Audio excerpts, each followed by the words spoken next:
Namanya Price Catcher.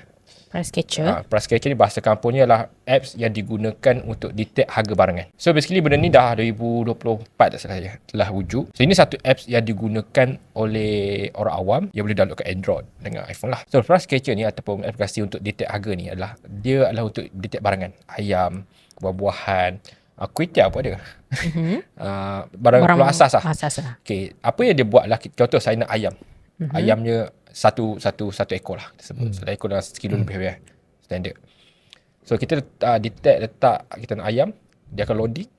Saya cerita apa yang berlaku lah. Dia akan loading, dia akan tunjukkan harga paling rendah dengan harga paling tinggi. Dan selepas tunjukkan harga paling rendah dan paling tinggi, dia akan seraikan kedai-kedai yang jual apa harga itu. Contoh bila saya buat di Besuk, dia akan keluar Ekon Jaya harga ni. Pantai Timur ni mall lah. Dia ikut kawasan lah. Dia ikut kawasan. Negeri. Dia ikut diameter kawasan kita. Faham?